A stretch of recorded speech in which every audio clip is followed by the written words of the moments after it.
Halo, selamat datang. Pernah nggak sih ngerasa kepala kita tuh kayak rambek banget? Penuh sama kekhawatiran, to-do list yang nggak ada habisnya, sampai-sampai suara hati kita sendiri aja nggak kedengeran.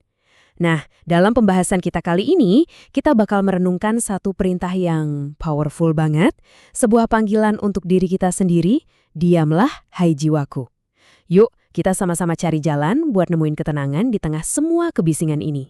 Kita mulai dari fondasi yang paling kuat ya, ayat yang jadi jangkar buat semua obrolan kita hari ini.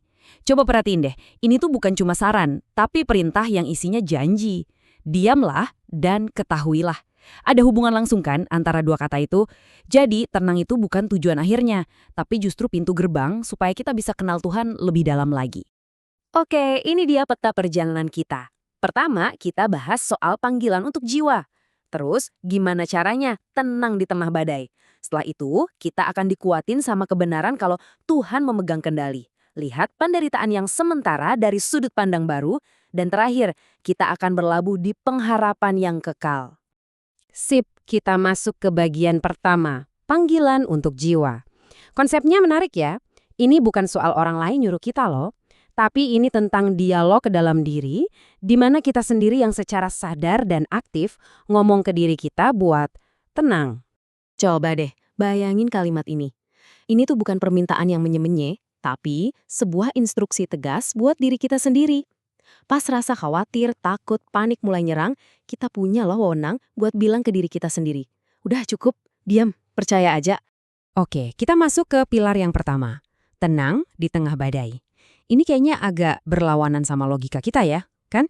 Biasanya kalau ada kekacauan, refleks kita ya langsung bertindak, panik, atau berjuang. Tapi kebenaran rohani yang mau kita bedah ini justru nunjukin kalau panggilan pertama dari Tuhan itu malah diam. Terus tenangnya itu datang dari mana dong? Nah, ayat ini jawabannya jelas banget. Bukan dari usaha kita, bukan dari solusi-solusi duniawi, tapi cuma dari satu sumber, dekat sama Tuhan. Jadi ketenangan itu intinya adalah buah dari hadiratnya. Jadi gimana cara prakteknya? Nah ini dia. Pertama, pas masalah datang, coba deh tarik napas dulu, jangan langsung panik. Kedua, secara sadar bahwa hati kita yang lagi kacau itu ke hadapan Tuhan. Dan yang ketiga, kita belajar buat percaya. Bahkan pas rasanya nggak ada jawaban, pas lagi hening-heningnya. Nah, ini dia pemahaman yang bisa mengubah segalanya. Damai yang sejati itu bukan nunggu badainya reda dulu, bukan. Tapi damai yang sejati itu adalah keyakinan kita, seyakin-yakinnya kalau sang penguasa badai itu ada bareng kita di dalam perahu. Oke, lanjut ke pilar kedua, yang jadi pondasi ketenangan kita, Tuhan memegang kendali. Ini adalah keyakinan dasar kalau ya nggak ada satu hal pun yang terjadi di dunia ini yang luput dari kendali dan sepengetahuan Tuhan. Ayat ini luar biasa banget kan?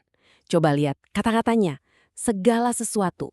Bukan cuma yang baik-baik aja, tapi juga hal-hal yang bikin kita bingung, yang sakit, yang kita nggak ngerti. Semuanya itu lagi dirajut sama Tuhan buat satu tujuan yang baik. Terus gimana kebenaran ini mengubah cara kita bertindak?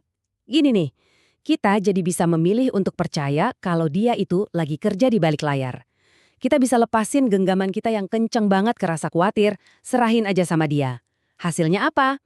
Kita jadi bisa hadapi hari esok tanpa rasa takut yang bikin kita lumpuh. Nah, ini kita sampai di pertanyaan yang mungkin agak berat tapi penting banget. Terus gimana dengan penderitaan kita? Pilar ketiga ini bantu kita buat ngeliat rasa sakit kita dari kacamata yang beda. Kesulitan itu nyata, kita rasain. Tapi kuncinya itu nggak selamanya. Yang menarik dari perbandingan ini adalah gimana ini bisa kayak ngubah total cara kita mikir. Bayangin ada timbangan ya. Di satu sisi ada penderitaan kita sekarang, yang rasanya mungkin berat banget nutupin semua pandangan kita.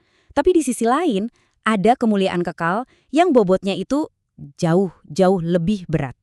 Ini bukan berarti ngeremehin rasa sakit kita loh ya, tapi ini ngasih konteks keabadian. Jadi kuasa rasa sakit itu atas kita jadi terasa lebih kecil. Dengan cara pandang yang garu ini, kita jadi kayak dapet semacam daya tahan rohani gitu. Kita jadi punya kekuatan buat bertahan. Bukan nyerah, kekuatan buat jaga api pengharapan kita tetap nyala pas lagi gelap-gelapnya. Dan yang paling penting, kekuatan buat percaya kalau air mata kita pun ada tujuannya dalam rencana besar Tuhan. Dan ini semua bukan cuma teori loh. Penulis lagu Diamlah Hai Jiwaku, ini namanya Katharina von Schlegel, dia benar-benar hidup dalam kebenaran ini. Walaupun hidupnya nggak banyak dicatat sejarah, di tengah ketidakpastiannya sendiri, dia nemuin pegangan yang kokoh di dalam Tuhan. Dan dari situlah lahir lagu pujian yang udah nguatin jutaan orang sampai sekarang. Sekarang, ayo kita ikat semuanya dengan pilar terakhir, tujuan akhir dari jiwa yang tenang, pengharapan yang kekal. Gini deh, kalau dunia ini nawarin harapan yang bisa aja hilang, Tuhan itu nawarin pengharapan yang pasti. Kenapa? Karena dia sendirilah sumber pengharapan itu. Dan Alkitab ngasih janji ini. Kebaikan Tuhan itu bukan sesuatu yang random, tapi sebuah respons langsung buat jiwa yang secara aktif berharap dan mencari Dia. Jadi, berharap di sini tuh bukan cuma nunggu pasif ya, tapi sebuah pencarian yang aktif akan siapa dirinya. Oke, setelah kita ngerti semua ini, panggilan buat tenang, kendali Tuhan, cara mandang penderitaan, dan soal pengharapan kekal, pertanyaan terbesarnya sekarang adalah, terus kita mau ngapain? Semua kebenaran ini kan butuh respons dari kita kan?